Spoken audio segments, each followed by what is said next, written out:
victimhood is a great way to dodge either a feeling of shame, or B, ownership, responsibility. Oh, I have to do something now. I have to work on me. Yeah, victimhood is a great way to avoid both of those things. Yeah, and it takes us away from courage when we play victim, because it is directly associated with being a coward. Whereas ownership, which is the paradox would be the word for that, is the paradox to victimhood, is directly associated with courage. It takes courage to take ownership for the bad shit that happens. That's right. Yeah. Like, that's a hard thing to do.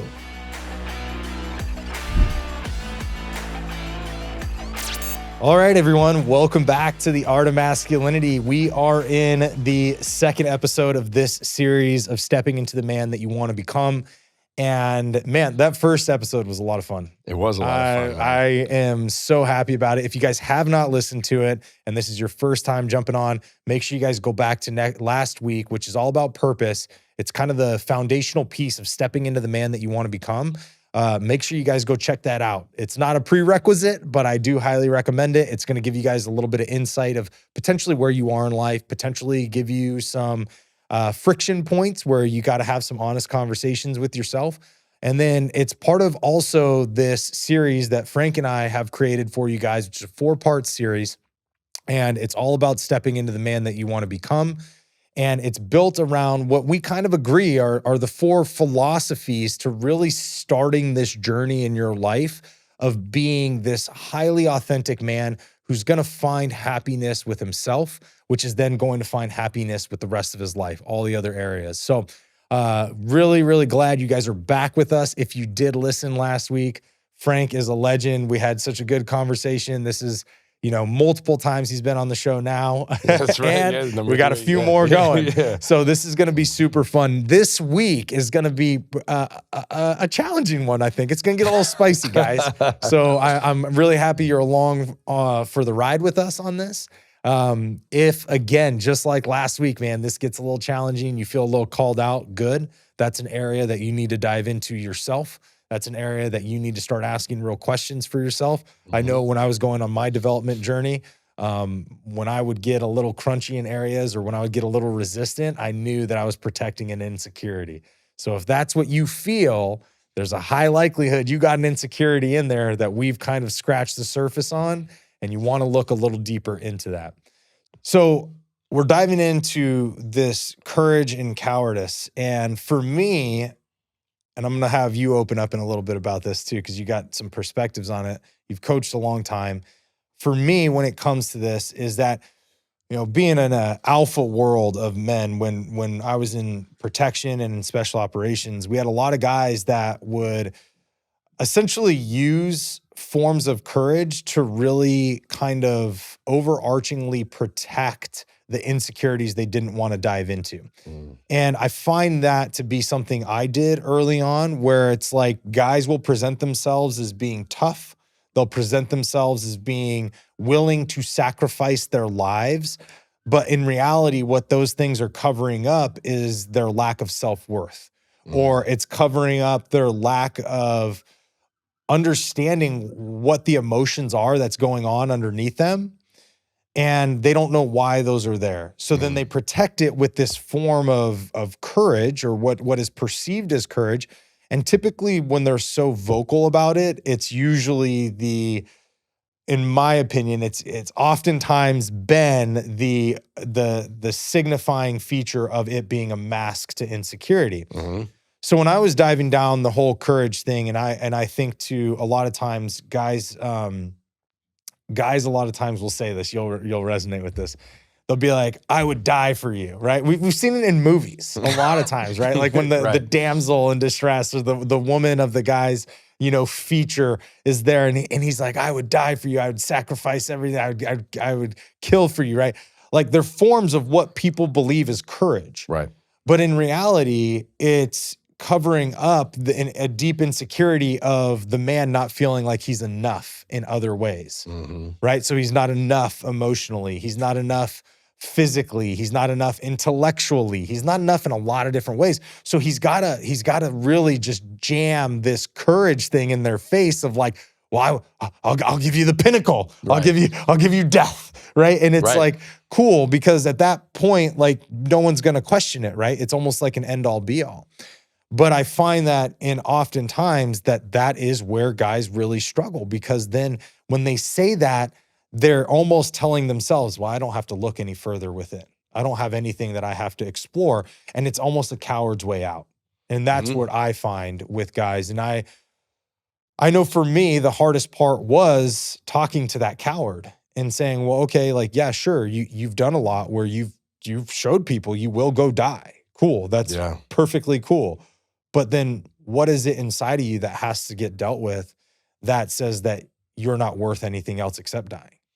You know, what else do you have to explore in your own journey of being this authentic man that feels good about being everything he can be to other people, intellectually, emotionally, spiritually, heart-centered, being that guy and not having to go and say, or not having to go put your life on the line and say like, oh, that's it. This is courageous, right? Right. It's courage to, in my opinion, it's courage to face your shadows.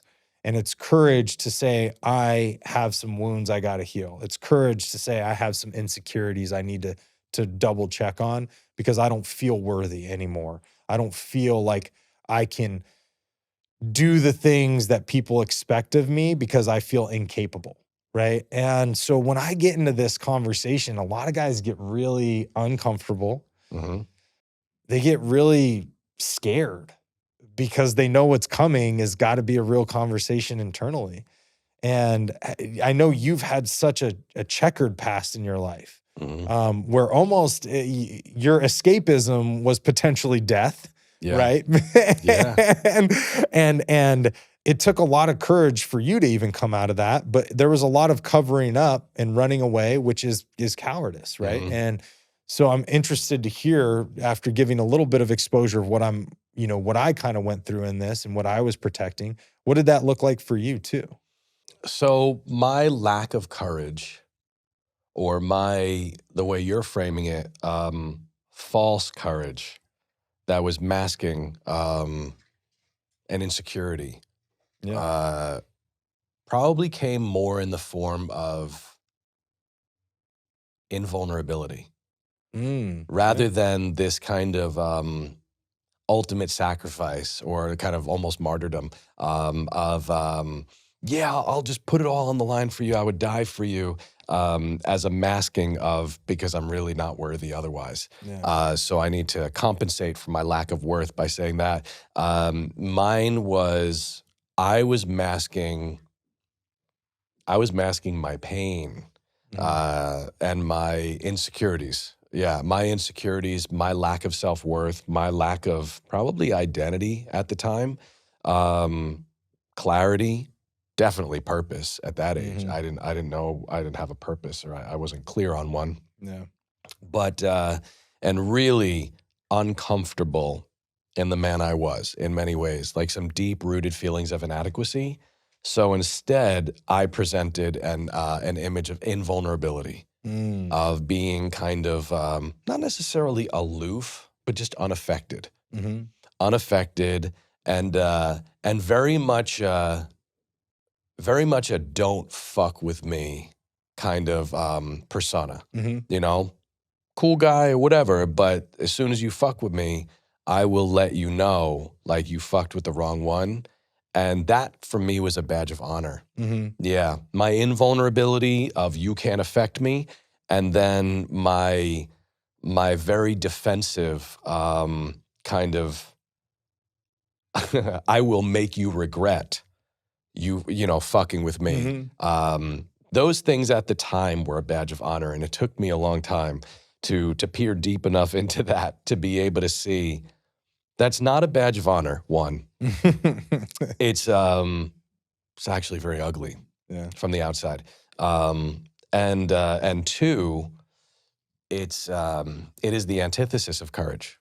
It's rooted in cowardice. It's rooted in fear. What's the fear? I don't want you to hurt me. I don't want to look like a pussy. I don't want to, I don't want to look like I'm weak. Yeah. And I know deep down I'm an incredibly sensitive individual who has been hurt by people before. So I need to now mask that with this persona of not just invulnerability of you can't affect me, but if you even do something to try or intentionally or otherwise, I'm going to make you regret it and put the fear of God in you. And those things became a badge of honor until I realized I see through my own shit. Yeah. And as we become older and wiser, we can now see that guy. I know I can see that guy and be like, oh, Yeah. brother, you're scared. Yeah. Yeah, you're scared. That's not a badge of honor. Yeah. Yeah, that's a lack of courage. Yeah. Absolutely. That was when I started on my personal development journey, and this is kind of where I came up with this idea of like there's a difference between courage and cowardice, and similar to what we talked about on last episode with passion and purpose. There's actually a very fine line, and they can almost present themselves to look similar, which is people probably listening right now. They're like, Johnny, a coward's a pretty distinct thing, but it's not when you're talking about psychologically for men. Right. Because the fact that the courage they're presenting is the protection of the insecurity, which is really actually putting them in a position of being a coward because they're not diving into the things that they need to. And so for me, when I did this reflection for myself, which was hard, man. Like I came from a very alpha background. So for me to be like, oh, you're being a coward, I was like, wait, what? I'll fight you. I'll be like Jim Carrey in freaking Liar Liar and fight you in the bathroom. Like, what are you doing? I'm kicking my own ass. That's right. Yeah. But I had a conversation with myself, and it was really about, not wanting to embrace personal development. And my wife knows this, and some of the listeners know, but I used to joke about this. I used to say people that were doing personal development were super weak-minded, that they needed this support system and help and like couldn't figure their own shit out, right? Yeah. All the meanwhile, you're shaking your head because you're like, I know how I'd coach this Johnny, right? I know that guy. Yeah, I know. Yeah. But I was sitting there, and what it was I didn't want to dive into my own shadows. And it was like, I read a book by Dr. Wayne Dyer called Excuses Be Gone. And Dr. Wayne Dyer, the way that he writes, it's a very direct way. And so like in that book, it was just kind of like, hey, if you're doing this, you're probably protecting something inside. And I was like, am I? And I was like, oh yeah, I am. I'm protecting like some big insecurities. And one of the big insecurities I had was that vulnerability piece. Like you couldn't be vulnerable with anybody because it was, if you were vulnerable, you could be exposed and it could be used against you and all those things. And, and coming from an alpha background, like that is not what you wanted them to see, but you also didn't want to get picked on because of it, right? Because that was going to happen. So you had had this learned behavior around it. So the courage to make fun of personal development, or what seemed was courage to some people, or a badge of honor of strength, was really that masking of my cowardice, running from, well, what was I scared inside of me that I was going to have to confront? Like, what were the issues I was carrying, or what were the realities of my own bullshit that I needed to call out, that needed to be called out, that I was running from? And that was what it really looked like. That was the start of it for me. That was the start of this realization that I was using courage as a mask. I was using courage as this thing I could outwardly show people, and then they wouldn't ask any more questions, right? I could shut them down. Yeah. All the while being like, oh yeah, some of this stuff is really kind of confronting. Oh internally. Yeah. I'm lighting up a little bit because this is, I get excited when I stumble upon something like this in my work with my guys. Yeah. Is that as soon as there's some resistance or rigidity around something, I'm like, cool. So that's where we're gonna go.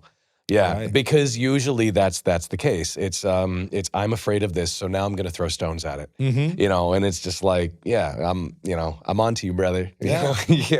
But yeah, and it is definitely more common with guys. Guys love to do that.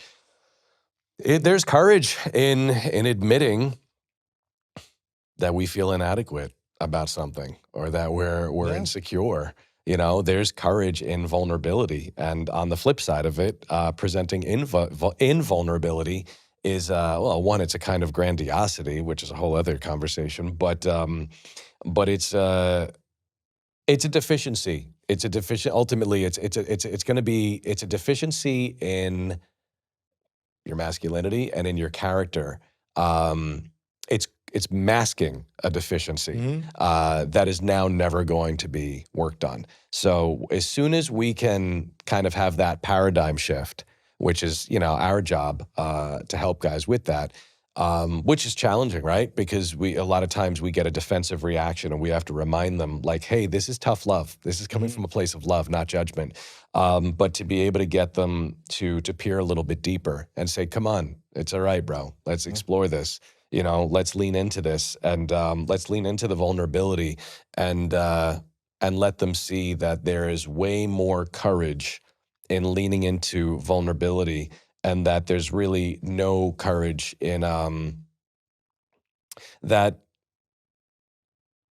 bravery is not to be confused with invulnerability. They're not the same thing. Right. Is that they think that they're being courageous because they think that they're coming across as brave by seeming unaffected by something, or having a strong stance on something, of being like, I'm better than this, I know better than this. That's for weak people.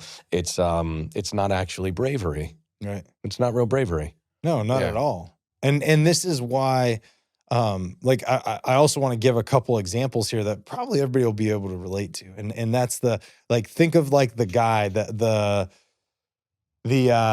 over machismo dude in the bar, right? Late at night, everybody's already had a few drinks and stuff like that, and he's got his girlfriend there, and a guy goes up and talks to his girlfriend, right? And then he's like, don't talk to my girl, right? Like, we've seen this in movies and a million times, and like we've seen it in real life. And you look at these guys, and they get that overprotective nature of that, right? And in reality, that all stems from an insecurity in himself, that the woman actually is attracted to him. So he feels he has to go over and present some form of courage of trying to peacock, as I like to refer to it. He peacocks out to show that he's courageous enough to fight this guy, or to have a physical altercation, or to have a verbal altercation with him. So that way he backs up and doesn't talk to his girl anymore. Yeah. But it all stems from the cowardice of, he's so insecure with his relationship, or insecure with himself in the role of that relationship, that he's got to present this form to the outside world that could be perceived as courageous. And he feels is courageous, right? He needs to do that. Right. Yeah. It's like the alpha. There's the guy who needs to be and needs to establish that he's the alpha in the room. Is he actually then? No. Right. I refer to that as the false alpha. Right, right. Well, I mean, and that's kind of lines up with what we're talking about here, is that there could be cowardice in that as well. Oh, 100%. I need you to know that I'm the alpha. Yeah. Well, the fact that I need you to know that is a sign of a deficiency in my self-confidence. That I need you to know that, and I need to be validated by you knowing that I'm the alpha in the room. That's not, that's not a badge of honor. Yeah. That's not a badge of honor. So, but it's the same, it's very similar, I think, to what you're describing here with the guy at the bar, is that he needs a few people to know. He needs validation from few people. He needs validation from her of, I need you to know that I'm going to win you, or that I'm going to prove my courage, and by stopping all these guys, or by protecting you, or whatever it is, proving to you my courage and my bravery. But also, I need you guys to know that I'll fight you or do whatever I have to do to protect my woman. The fact that you need anybody to know anything, brother, is a sign of an insecurity. Yeah. So it's what you're talking about again. It's that false. It's cowardice ultimately. It is. It's cowardice. Yeah. And it reminds me of Game of Thrones. And it was Joffrey was like, he was saying something. He goes, "I'm the king," and Tyrion Lannister, the dwarf Tyrion, he goes, "If you have to tell people," or I think it was his father actually, he goes, "If you have to tell people you're the king, are you really the king?" It's like the same thing. Same thing. Right? And I butchered that statement, but it was something along those lines. We're following. But there's a lot of actions, and this is why I want to bring this to light for men, and this is why this is important as the next building block in my opinion and in our opinion, I would say, for this stepping into the man you want to become. Because the next thing is, courage is what opens us up to actually be vulnerable. Courage is what actually opens us up to exploring the shadows and the edges that previously we were scared to find. And that's where we have to really have this defining piece of, okay, is my courage actually cowardice? You know, and some of my actions can look as courageous, as we just talked about quite a few. Mm-hmm. They can look as courageous to the outside world, but deep down, we know that they're cowardice. Yeah. And in that becomes our revelation of, now we get to the opportunity to explore. And so we also have, you mentioned this, and we also have that level of indifference, indifference and victimhood. You know, we're in a world where the victim is, everybody's painting themselves as the victim. That is just, that is where society is today. There's a complete lack of ownership in life. Yep. And there's a complete lack of ownership with men. And I found it in my life. So this isn't me speaking from secondhand or thirdhand knowledge or anything. This is from firsthand experience, that even for myself, there was this level of victimhood at points in my life, that the external world was driving my narrative. The external world was driving my relationship, or drove my divorce, right? And that was one of the things, my first marriage, when I had my divorce, it was like, oh, she was a bitch, or she fucking wouldn't do the work, or she wouldn't do this, right?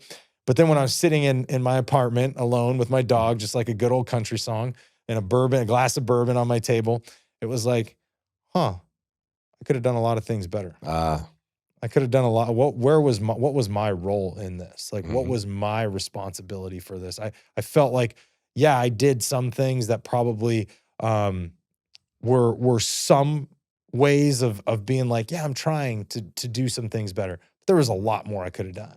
But I wasn't developed enough to have made those judgment calls, or to have had that conversation. So in that moment, I was playing the victim.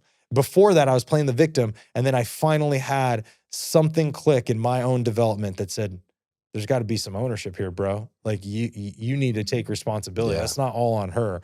And in fact, majority of it probably wasn't. You could have done a lot more to move that outcome in a different way. Victimhood is a great way to dodge either A, a feeling of shame, or B, ownership, responsibility. Oh, I have to do something now. I have to work on me. Yeah, victimhood is a great way to avoid both of those things. Yeah, and it takes us away from courage when we play victim, because it is directly associated with being a coward. Whereas ownership, which is the paradox would be the word for that, is the paradox to victimhood, is directly associated with courage. It takes courage to take ownership for the bad shit that happened. That's right. Yeah. Like, that's a hard thing to do. It is, because then no one's going to save you except you. Right. Yeah. And society gives us a lot of outs. It really, really perpetuates victimhood in a lot of ways, and we got to be really careful of that. I see a lot of it, more and more and more.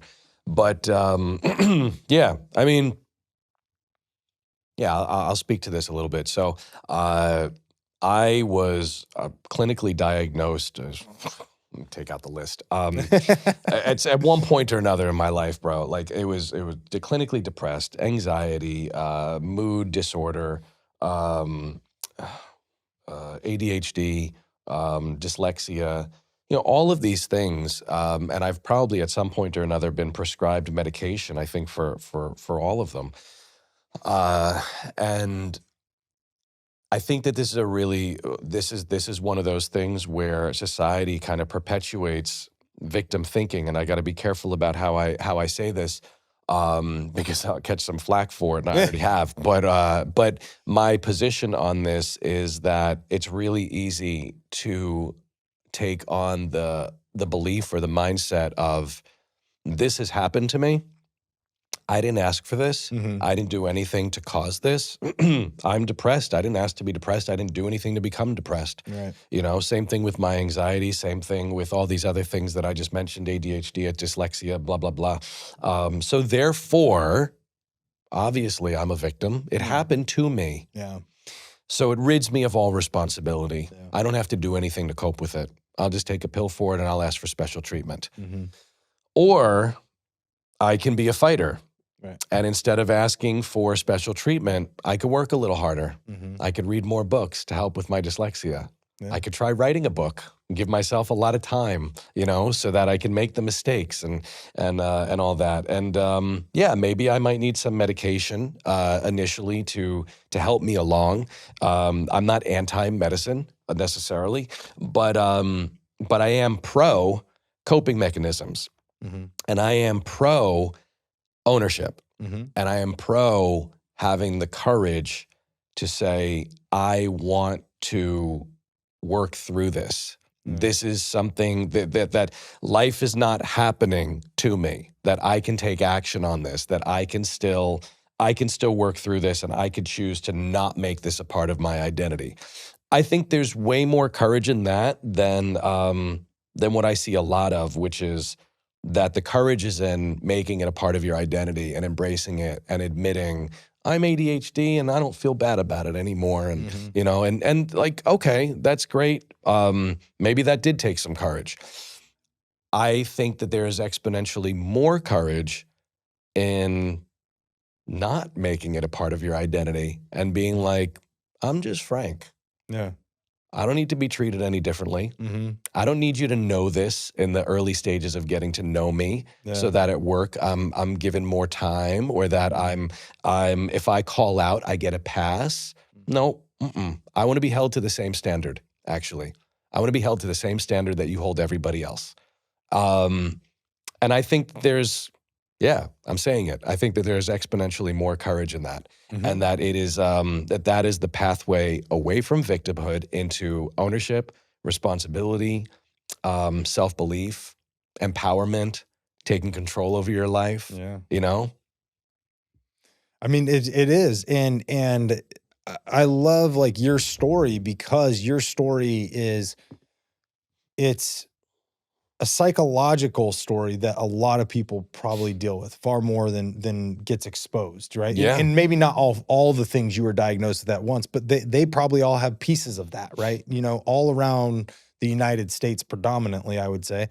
But people deal with pieces of what you have dealt with psychologically, and they play a victim to one or two of those things. And it's not to say you're more of a badass because you had all five and dealt with them, right? But like, it's just to say we can understand that people are going to play victim to those things. And when we really take responsibility and really take ownership as men of that puts us on our path to actually exhibiting what true courage is, which is not playing the victim to outside circumstances. Yes, shit happens. Yeah. I had a guy on the show that was a thalidomide baby, and this guy was born with no arms. He didn't fucking plan for that. Like his mom took a medication that they were told was supposed to help with morning sickness and stuff for women, right? Yeah. And he was a thalidomide baby. There's like only like 30,000 of them. And this motherfucker's like playing drums for the Canadian like national orchestra. He's a speaker. He's made a life that he never wants to be a victim. He never wants someone to treat him differently. And he has made a successful life with a massive setback, right? And it wasn't what he asked for. And there's stories of like this that we hear about all the time. My question to you, and my question for all you guys out there, but my question to you, because I'd love to hear your perspective. Why do guys see these stories and still want to play the victim to a hard day's work, or having to work 12 hours to make ends, 12 hours a day to make ends meet? Like, why do guys still want to play victim to this and allow their lives to be stripped away from them, their happiness to be stripped away from them? It's the same answer. It's they don't want to take responsibility. It's the same answer. It's that, you know, that might lie somewhere deep in their subconscious, is the aversion to responsibility, or Peter Pan syndrome, or I don't want to do the work. But you know, let's say I'm going through my feed and I'm one of these guys, right? And I see that, or I see, excuse me, or I see a guy doing pull-ups in a wheelchair, right? Yeah. And I'm moved. Right. I think that the idea of that is really cool. And the idea of that is really inspiring. And I love the idea of that. And I'm going to talk about that on my next podcast, or I'm going to tell my buddy about that. And I'm going to go and I'm going to share it. And I'm going to be like, this is courage. This is amazing. This and that, whatever. But then I'm not going to actually make any changes in my life. It's all this. Yeah. And the reason why is because I'm going to come up with excuses. My ego is going to help me come up with reasons why I can't. Why I can't. Yeah, but I wasn't able to do that because this and that, whatever. I couldn't do this because this and that, whatever. Or, so I'm going to create these reasons why I can't do the same thing or I can't take ownership. But it's going to take a while, either a coach or some person who's willing to give me a little bit of tough love and hold up a mirror to me, or maybe me hitting rock bottom, or just wisdom and life experience for me to be able to put these two together and see that I'm being hypocritical and make that connection and say, oh, I like the idea of this, but I'm not implementing. My actions are not aligning with my words. So I think that's the answer that to the question you're asking me is, why do these guys see this, but then they don't do anything? They see it, and I'm not painting myself as like better than them, but I see a lot of guys do this, and then they'll see something like that, and they'll acknowledge the fact that it takes courage to do that. But then in their own lives, they don't take ownership on doing things that they can create a better marriage with their wife, or they can show up better as a father by doing some internal work on themselves. They don't, and those are such easy things that they can embrace in their lives. But like you said, they'll make excuses about it, and they still play the victim to the external circumstances in their life, even though they see somebody that has persevered like you, that wasn't given any extra anything to overcome these challenges.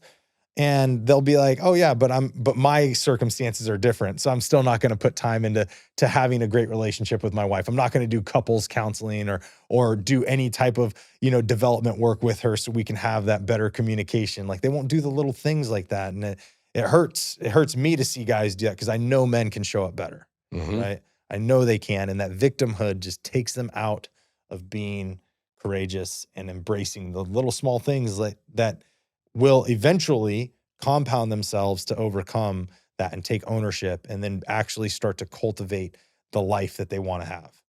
This is something that has come up a lot with my guys, and when really there starts to be some tension in the relationship, and I will usually tell my guys, listen, if you're not pissed off at me at some point or another, if you don't sense tension between us at some point on this journey, either you're not working hard enough or I'm not working hard enough. There should be, because I'm pinning you against yourself on this journey a lot, and and one of the ways that I'm doing that is I'm trying to create alignment between your words and your actions.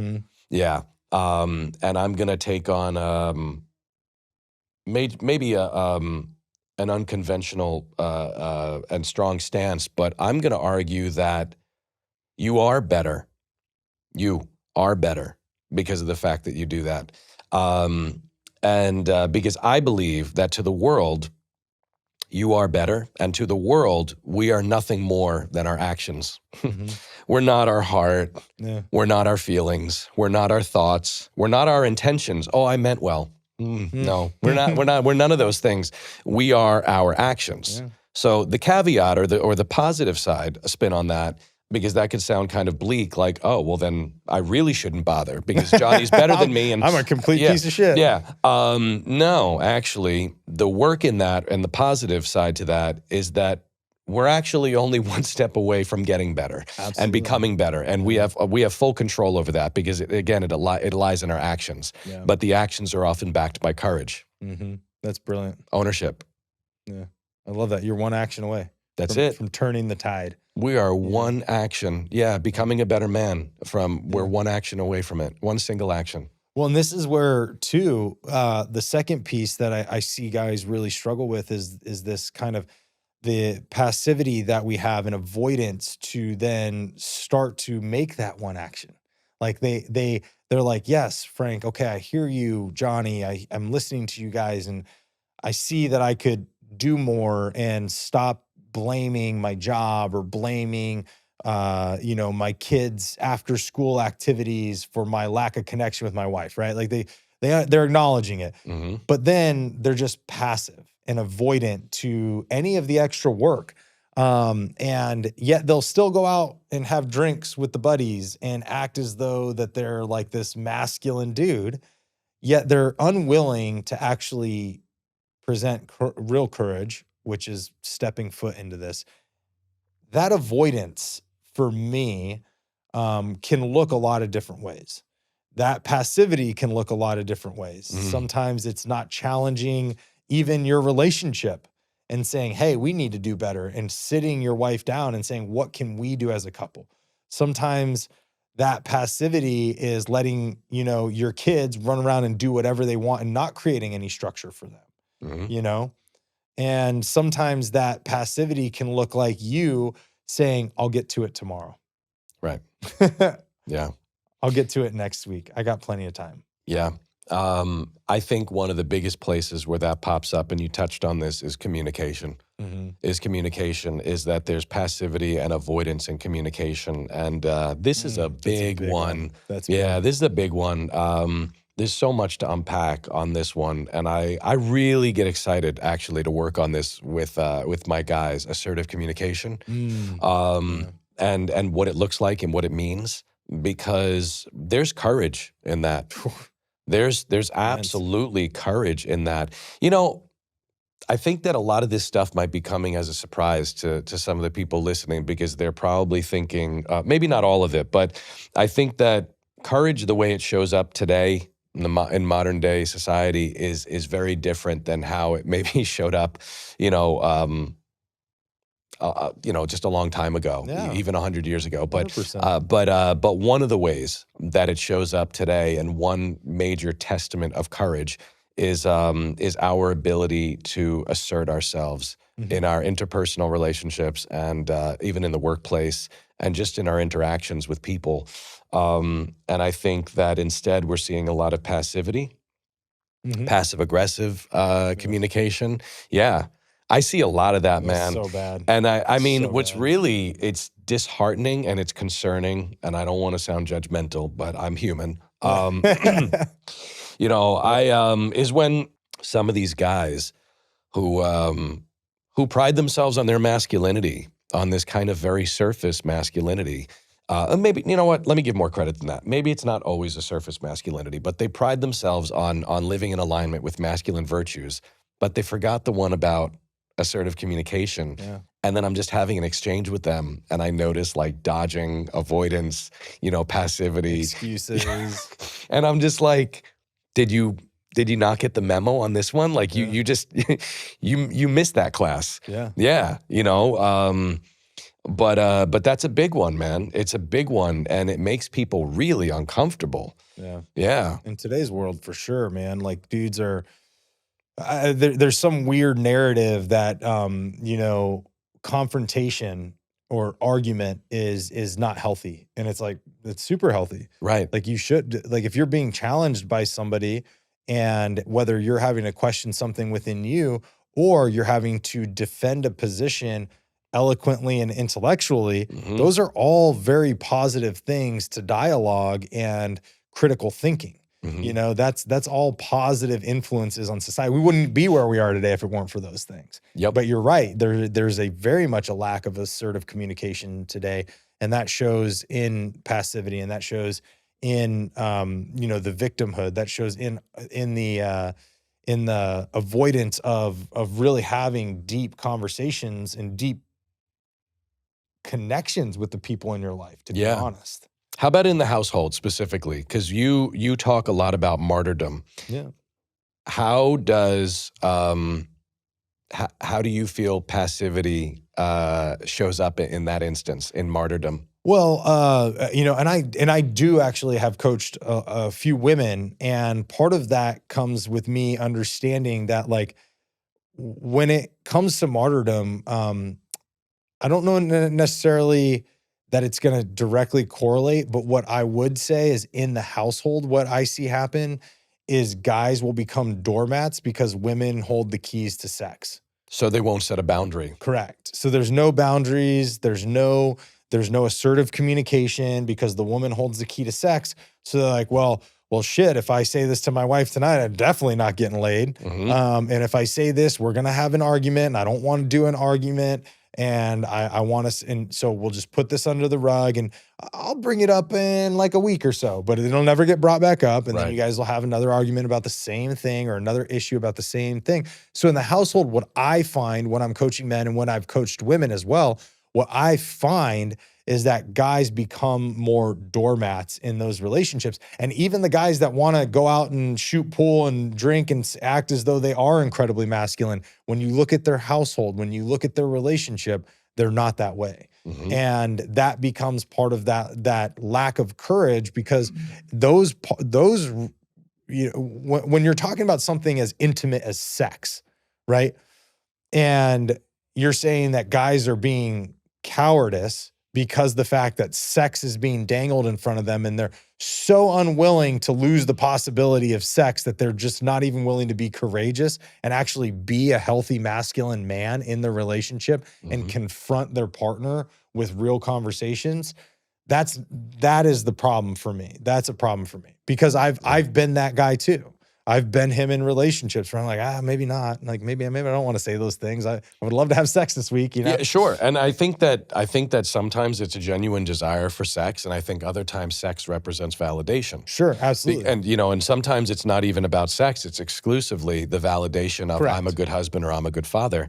And because of it, passivity. They're not setting boundaries. They're not saying no. Right. They're not making requests when they need something. They're over apologizing. And these are all examples of how passivity, I think, can show up that I've seen a lot and heard a lot about from my guys.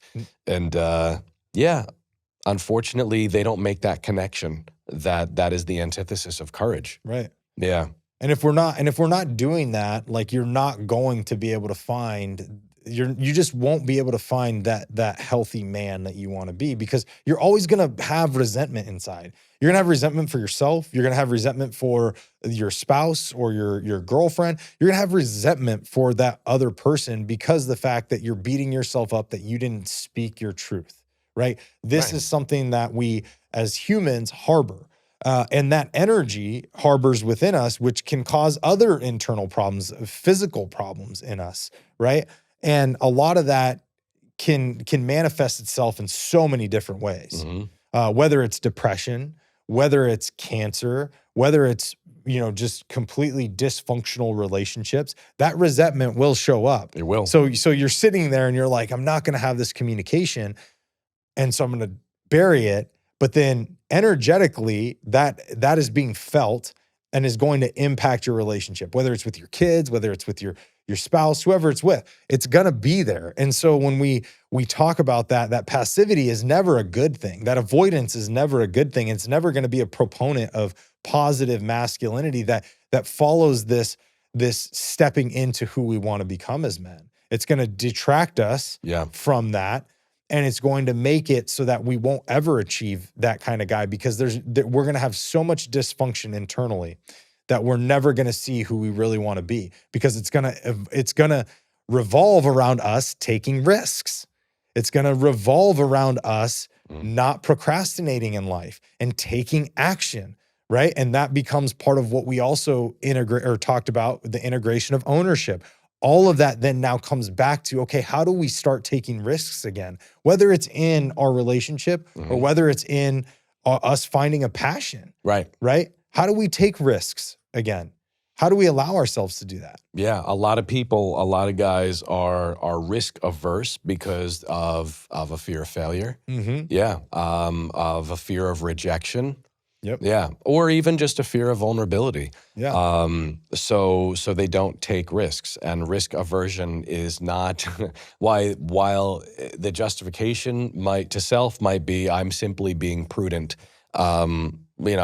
Try not to excuse your risk aversion by calling yourself prudent. Kind of like, don't don't call avoidance sacrifice. Yeah. If it, if it's really avoidance. Right.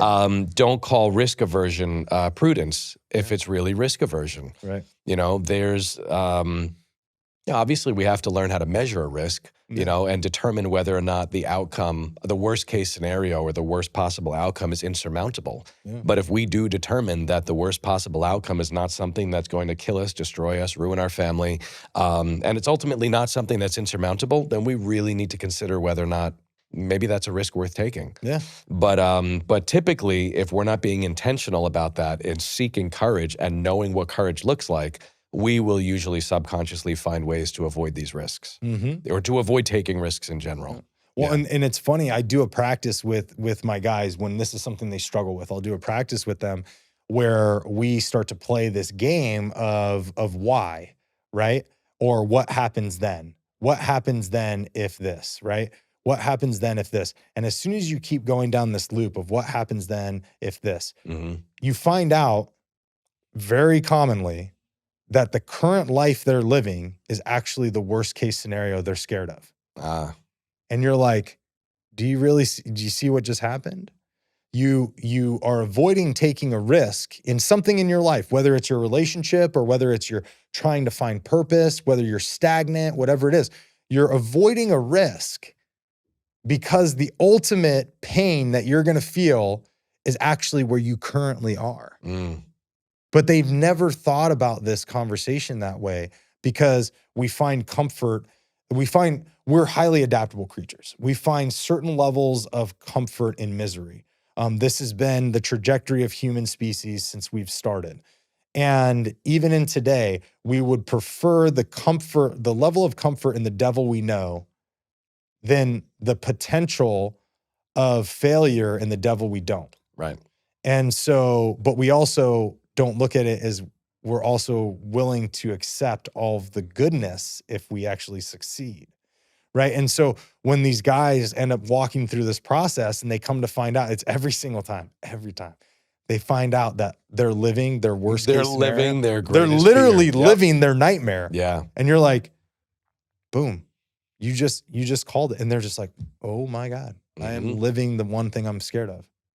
And I didn't even know it. Yeah. Well, and we don't take ourselves through that process, is that most of this stuff that comes up, most of the things that we're talking about here, a lot of it is subconscious. And a lot of the lack of courage is the ego inventing things for us to continue on that trajectory, to stay in our comfort zone, to stay in the place that's safe, even if the place that's safe is not happy.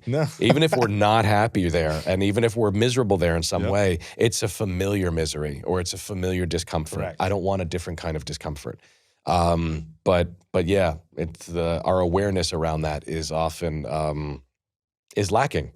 Yeah, and it's not until somebody takes you through this very kind of objective process of like, okay, so why? And rationalizing, okay, but then what's the reason you're afraid of that? So what's next? And then what's the reason you're afraid of that? Because what could that lead to? And then you take them through identifying the emotion, but then the rational process of recognizing what it is that they're afraid of, and then this realization of, I'm sort of kind of living that fear right now. So what's on the line? Yeah. What do you have to risk now? Right. And all of this like men, it's a funny meme that's always on Instagram. It's like why men live shorter lives than women, or why women live longer than men. It's like a group of dudes around a fire and they're throwing freaking gasoline on it and the gasoline catches fire. And Right. Yeah. Or throwing a boulder down a hill. We are predestined for higher levels of risk as men. Right. And so, and I joke about it, but we have to get to some form of semblance of that again, I think, as a collective of men, because that's where we can really find our exploration of passion and really start to cultivate purpose in life, is when we start to become pro-risk. When we start to put ourselves back out there. Athletes don't become elite athletes because they were protecting their skills. They had to experiment. They had to get risky in the way that they performed. They had to put themselves out there and not think about the consequences, but think about the rewards. That's what they had to do to become elite. It's the same thing with special operations. And it's the same thing as men. If we want to be that best version of ourselves, we got to be willing to get out and risk again. We got to be willing to shed the victimhood, to embrace the ownership and say, I'm willing to go out and fail. I'm willing to expose myself and be vulnerable. And this is what then cultivates authenticity. Because right now, what I see is a lot of men living in inauthentic lives. And this can be painted in a couple of different ways. One is this overly nice guy that wants to appease everybody because he's so fearful that he's going to be excommunicated or Frank's not going to like him or whatever. So he becomes a doormat for everybody in life because he's so inauthentic with who he is because he hasn't experienced risk, or he's been so risk averse and he's been such a victim that he's like, I feel safer just being nice to everyone. Yep. And then you have the polar opposite, the asshole, the guy that's like, I'm the realist. The one we were talking about earlier, Yeah. kind of a little bit. Yeah. I'm the realist. I'm the tough guy. I'm going to tell you how it really is. And sorry if that makes me an asshole, right? You have both of those guys, but they're both living inauthentically. Yeah. Because there's things they're running away from. There's a lack of courage because a lot of times the guy that's saying he's an asshole and he's accepted this about himself, a lot of times what's happening is he's in conversations that make him feel very inadequate about himself. And then he doesn't know how to be supportive. He only knows how to be negative because he doesn't know how to deal with the emotion, or he doesn't know how to deal with the lack of value he has for who he is, or the lack of capability he believes he has, right? Yep. So yeah, and there is a lot of people do not make this connection between authenticity / honesty and courage. Right. And they don't realize that is a strength that is rooted in courage. There absolutely is courage and honesty, and living authentically. Yeah, it takes balls. It takes balls to lead with your truest self, because that means flaws and all. You know, and you have to be willing to show up to a conversation where you might feel inadequate and then lean into that inadequacy rather than taking on the role of the nice guy, or on the other end of the spectrum, the asshole, you know, the contrarian, who's going to shoot it down because, every time. Yeah, because, you know, if I assert myself to have a negative position here, I'm going to at least look like I know what I'm talking about. Yeah. No, you know, that only works for so long. It does. Yeah. But it also just creates a lot of dysfunction internally. Yeah. And for me, when I'm looking at like, how do we really help men on this path? Like, we've got to get them to realize that when they're doing those things, that internal dialogue needs to start to click up and be like, no, this is me. This is a me thing. This is a me thing right now. I've got to learn to take ownership. I've got to learn to address my own things. I've got to learn to have courage to go into the shadows. I know that's what I avoided for so long. I told guys, I was at an event years ago that I was speaking at, and I told guys, I was like, dude, I've done all these things. I've been blown up in vehicles. I've been shot at. I've done all this stuff. I've gone out on highly volatile missions and helicopters and all these things. I've done all this stuff. The scariest thing was having to sit down with myself and say, what are the shadows I need to dive into right now to start to grow as a man? Like, that's hard, dude. That is super hard. So there's nothing about what we're talking about in this episode, or what we're talking about at all, that's easy for men to do. The whole point of it is courageous because it's fucking hard. It's courageous because it's hard, and because it involves fear. Exactly. Yeah. Is because we are terrified by it. It sends us into the terror zone, but we do it anyway. Right. We do it anyway. Yeah. And courage doesn't exist without fear. Amen, brother. Courage does not exist without fear. And I gotta love that. When people say, "Oh, I didn't feel courage." Yeah. Please go ahead. Yeah. No, I was just saying. I was saying. I had. We talked about it, and I had Tony Blauer on the show, and he's got a whole program based around fear. And this guy's a well-respected in the self-defense space, from special operations to MMA fighters alike. He's very well-respected across the board. And he talks about fear. Fear is the most powerful tool we have. To say we don't have fear is essentially saying that we're weak and we are cowards, because fear drives you to do things that you could not do without having that emotional and neurological response to being afraid of something. And that fear creates courage.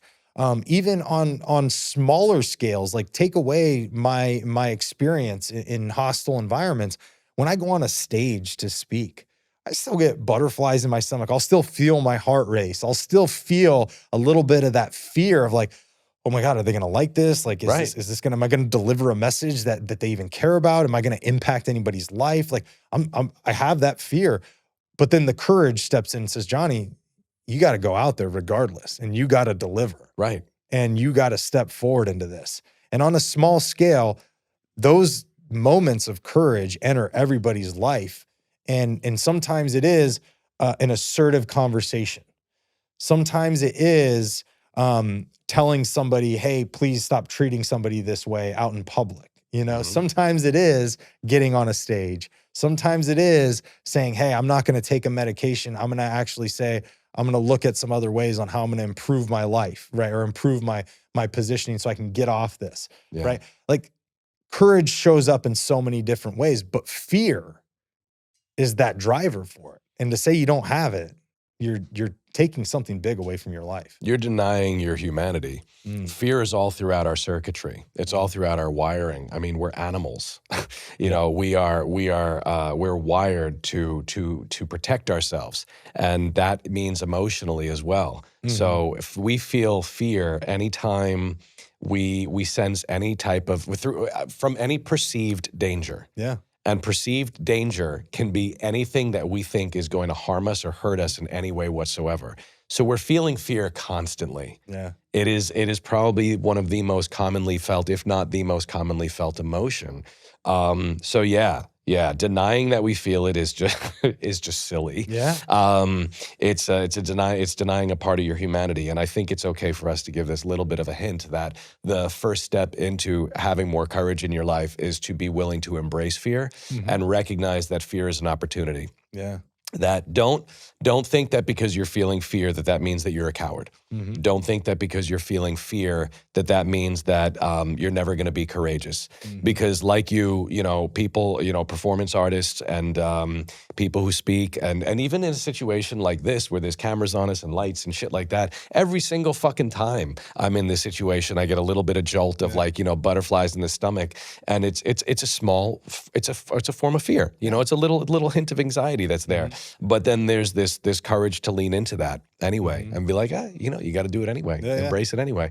But that fear, as you put it, it's in those times that we are the most obstructed and the most overwhelmed with fear that we're actually gifted with an opportunity to showcase our character by taking an act of courage. And it's only in those times.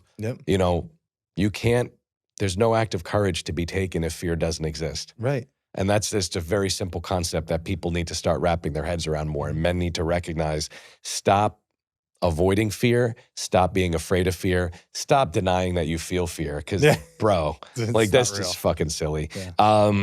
And lean into it. Lean into it. Yeah. Yeah. Yeah. That's where courage begins.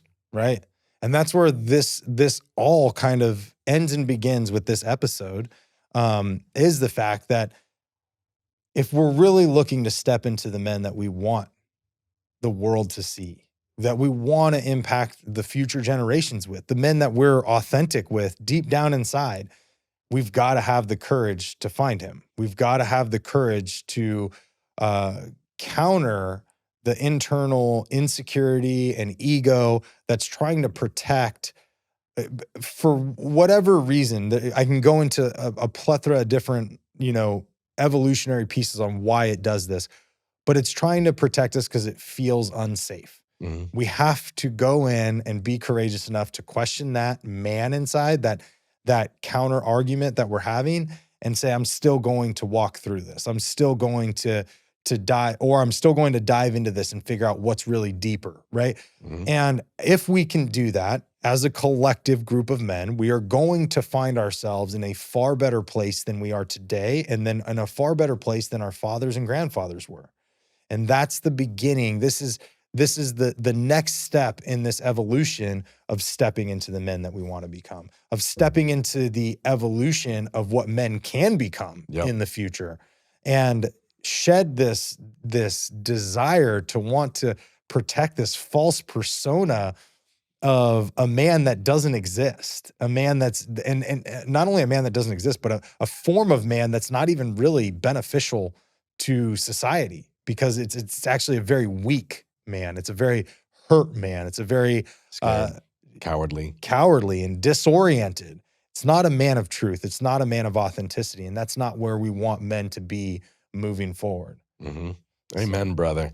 Yeah, it's if you feel terrified, if you listen to this and you're feeling scared, that's a good sign. Yeah. But if you're feeling terrified, you're on the right trajectory. Yeah. Don't run from that. Yeah. That's the scary part, is like the way out is through. Yeah. Lean into that. Lean into it. And yeah, we got to be willing to feel like a little bitch. Absolutely. You got to be willing. And like Joe Rogan says, he says, I feel it, and then I tell that little bitch to shut up because I'm going to keep going. And that's what he does. And it's like, in a very simple way, that's what you're doing. You're saying, yeah, I hear you. I know you're there. That's right. I acknowledge you, but I'm going to tell you, shut the fuck up. That's right. It's the two. There has to be both. Yeah. Is that one, you have to honor it, and then two, you got to keep going. Yeah. Yep. Amen, man. So good. Yeah. Well, guys, we are wrapping this second episode up on this series, Stepping into the Man That You Want to Become. It's all about courage. I feel like we did a good job doing a deep dive for you guys. Hopefully, you have some things to pull away. Hopefully, you have some questions for yourself. And hopefully, you guys are enjoying what's going on here, because at the end of this, we're going to have something very special for you guys to participate in with Frank and myself. We're going to open that up a little later on, but I want to let you guys know that it is coming. So stick around for the rest of the series. We've got 2 more episodes after this, which are going to be doozies. The next one's going to make you really uncomfortable, but all of them should make you a little uncomfortable. We should be challenging you a little bit.